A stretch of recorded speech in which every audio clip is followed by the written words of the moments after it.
Thermopylae to Hormuz. 2,500 years. They never learn. What do you do when they are not afraid? The United States has the most powerful military in human history. It spends more on defense than the next 10 countries combined. And for 40 years, it has been completely unable to deal with Iran. Not because Iran is stronger, not because of nuclear weapons, not because of oil money, because Iran is using a strategy that is 2,500 years old, and no one in Washington seems to have noticed. In 480 BC, a small force used a narrow mountain pass to bleed the most powerful army on Earth for 3 days straight. They were outnumbered 10 to 1.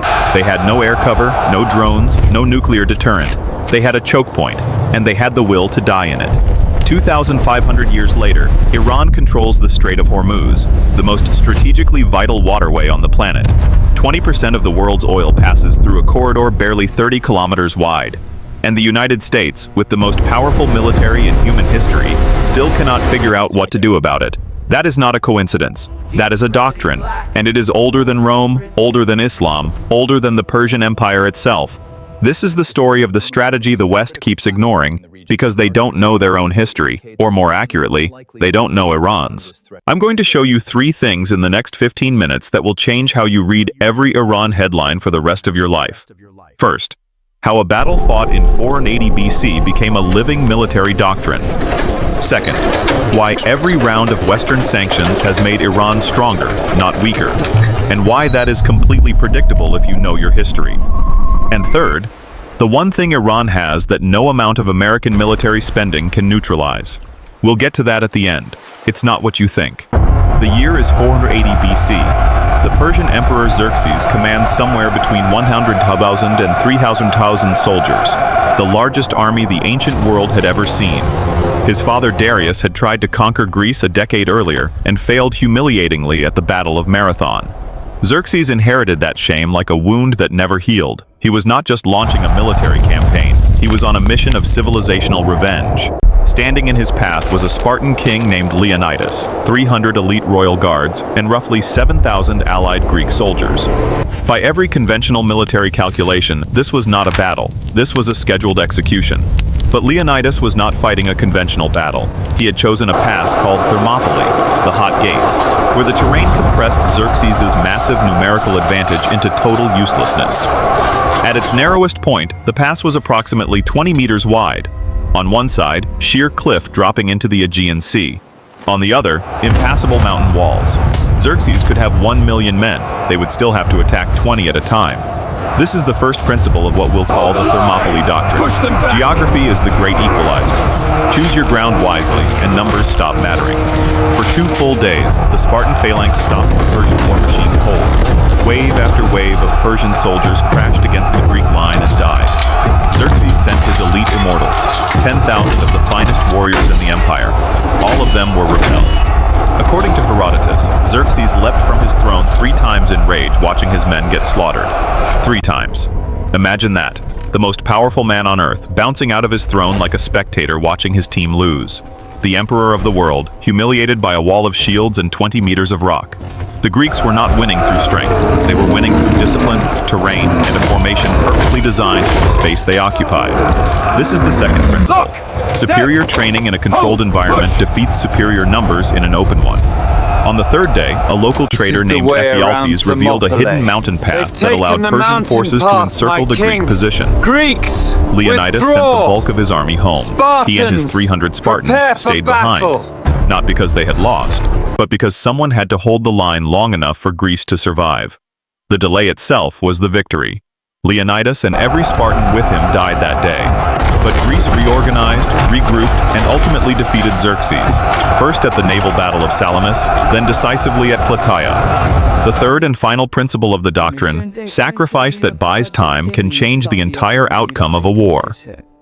Here is what most Western history classes skip. Persia was never destroyed. Alexander the Great conquered it. The Arabs conquered it. The Mongols nearly wiped it from Write the map. it down, child. But the land, we will the rebuild people, everything. the cultural memory, they survived every empire that attempted to erase them. The Persian plateau has been continuously inhabited, with an unbroken civilizational identity, for over 3,000 years. Modern Iran sits on almost exactly the same territory as the ancient Persian Empire's heartland. The mountains that made Thermopylae possible are still there. The choke points are still there. And the strategic memory, the instinct that delay and terrain can defeat raw power, never left. This is not mythology. This is documented military doctrine. Iran's entire defense strategy, what military analysts call asymmetric warfare, is built on the same three principles Leonidas used at the Hot Gates. Choose the right geography. Use superior local tactics in a controlled space, and buy time, no matter the cost. The Strait of Hormuz is, in purely strategic terms, the most important choke point on the planet right now. 33 kilometers wide at its narrowest point. Every day, roughly 21 million barrels of oil pass through it, about 20% of global petroleum consumption. Here's what that means for you personally. If Iran closes this strait for even 30 days, the global economy loses roughly $1 trillion. The price at your fuel pump doubles within weeks. Every government on Earth enters crisis mode simultaneously. This is not a regional conflict. This is a loaded gun pointed at the engine of the global economy. And the person holding it has been training for 2,500 years not to blink. Iran sits on the northern shore. Iran's Revolutionary Guard operates fast attack boats, submarine units, shore-based missile batteries, and sea mines that could, in a matter of hours, make this waterway impassable for any commercial or military vessel. The U.S. Navy's Fifth Fleet, based in Bahrain, exists almost entirely to prevent that from happening. Tens of billions of dollars, dozens of warships. And it works. Until it doesn't. Because here is what Xerxes learned and the Pentagon keeps relearning. You cannot project overwhelming force through a 20-meter pass. You can only attack what the terrain allows you to attack. Iran does not need to defeat the United States military. It only needs to threaten the strait convincingly enough to make confrontation too costly. That is exactly what Leonidas did at Thermopylae. He did not need to defeat Xerxes' empire. He needed to make the cost of advance unbearable. Now here is the part that Western analysts almost never talk about. Iran doesn't just control the Strait of Hormuz. Iran has designed its entire military so that the strait cannot be taken from them without making it worthless. Let me show you exactly what I mean. When Xerxes arrived at Thermopylae, he waited 4 days before attacking. His scouts reported something that deeply disturbed him. The Spartans were not preparing for battle. They were calmly exercising, grooming each other's hair, and going about their rituals as if no army was waiting outside.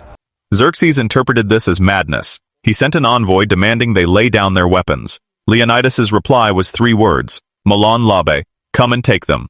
The Persian emperor had made the foundational error that every superpower makes when confronting a smaller but deeply motivated opponent. He assumed that the sight of his power would produce submission. Here's where I want you to pause for a second and ask yourself, do you see Iran's position as a rational defensive strategy built by a civilization that has been invaded repeatedly for 3,000 years? Or do you see it as regional aggression dressed up in historical mythology? Both views exist. Both have serious people behind them. And I want both camps watching closely for what comes next. Because the history doesn't take sides. It just shows you the pattern. Every round of Western sanctions on Iran has operated on the same assumption Xerxes made. If we make the economic pain large enough, the regime will submit, the people will revolt, and the problem goes away. Instead, under maximum sanctions pressure, Iran accelerated its uranium enrichment program. It expanded its proxy network. It developed hypersonic missile technology. It dug its defensive infrastructure deeper underground. Pressure, for a civilization that has survived 3,000 years of invasion, does not produce collapse. It produces adaptation. It produces the phalanx, a tighter, denser, more disciplined defensive formation. Here's the uncomfortable truth. The West doesn't have a strategy for Iran. It has a prayer. The prayer that economic pain will eventually produce a leadership change. It hasn't worked in 40 years. It didn't work on Leonidas either. In 480 BC, Leonidas could not defend every Greek city simultaneously. So the Spartans chose the one geographic point where defense was most effective, and held it with everything they had. Iran has applied this logic regionally. Rather than attempting to match Western military power directly, which would be suicidal, Iran has constructed a network of allied and proxy forces across the Middle East that functions exactly like an extended phalanx. Hezbollah in Lebanon holds the northern front against Israel with over 15,000 rockets, creating a deterrence shield that no conventional military strike has managed to neutralize. The Houthis in Yemen demonstrated that a relatively small armed group with drones and anti-ship missiles could disrupt global shipping lanes, forcing the world's largest naval powers into a grinding defensive posture. Each of these groups is a separate shield in the formation. Attack one and the others close the gap. Just like the Immortals discovered, break one part of the phalanx and the formation reforms. Western analysts call this the axis of resistance. Iran calls it national security. History might call it the Thermopylae Doctrine, updated for the 21st century. And this map, is what no mainstream news coverage ever shows you. The full shape of the formation. Screenshot it, share it. Because once you see the phalanx shape, you cannot unsee it. Before Leonidas marched to Thermopylae, he consulted the oracle at Delphi. The prophecy was brutal and clear. Either Sparta itself would be destroyed, or a Spartan king would die. For Leonidas, this was not a threat. It was a framework. It told him exactly what was required, and he walked toward it willingly. His men followed because Spartan culture had spent generations engineering the belief that death in service of Sparta was the highest possible honor. The ideology was the strategy. It made the sacrifice not just acceptable, it made it desirable. Remember at the beginning of this video I told you there was one thing Iran has that no amount of American military spending can neutralize? This is it. Iran's revolutionary ideology operates on the same structural logic as Sparta's. The concept of martyrdom in Shia Islam is not simply a religious belief, it is a military multiplier. It creates soldiers and commanders who genuinely do not respond to the threat of death in the way that conventional military deterrence assumes they will. And this is where Western strategic thinking hits a wall it cannot climb. Modern military deterrence theory is built on a single assumption: that your enemy values survival enough to back down when the cost becomes too high. That assumption was formalized after World War II, refined through the Cold War with the Soviet Union, and applied to every adversary since. It works against rational state actors who are calculating losses. It does not work, has never worked, against an opponent whose ideological framework assigns spiritual value to sacrifice. When the United States or Israel threatens military action against Iran, the strategic calculus that would make most states back down does not compute the same way. The ledger has a different column. Xerxes could not understand why the Spartans didn't simply run. They were going to die. Why would rational men choose to die? Because they were not operating inside Xerxes' definition of rational. And America, 2,500 years later, is making the same category error. After the Battle of Thermopylae ended, after Leonidas and his 300 had been killed, after Xerxes' forces had swept through the pass and burned Athens to the ground, the Greeks won the war. The delay bought the time needed. The sacrifice became the legend that unified a fractured civilization. The moral weight of the 300 did more strategic damage to Persia than any conventional army could have. The poet Simonides carved their epitaph into stone at Thermopylae. Go tell the Spartans, stranger passing by, that here, obedient to their laws, we lie. 2.5 millennia later, if you stood at the Strait of Hormuz and asked Iran's Revolutionary Guard why they hold that waterway with such ferocious, asymmetric, apparently irrational intensity, the answer would echo across the centuries. Because the pass is everything.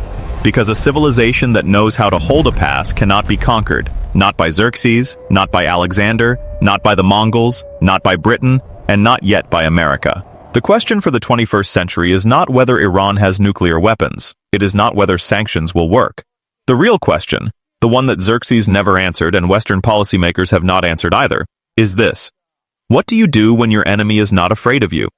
What do you do when the pass is still holding, the shields are still locked, and the men behind them have been training for this moment their entire lives? Leonidas died at Thermopylae, but Sparta survived. And the West, 2,500 years later, is still sending envoys to the hot gates asking them to lay down their weapons, and getting the same three-word answer.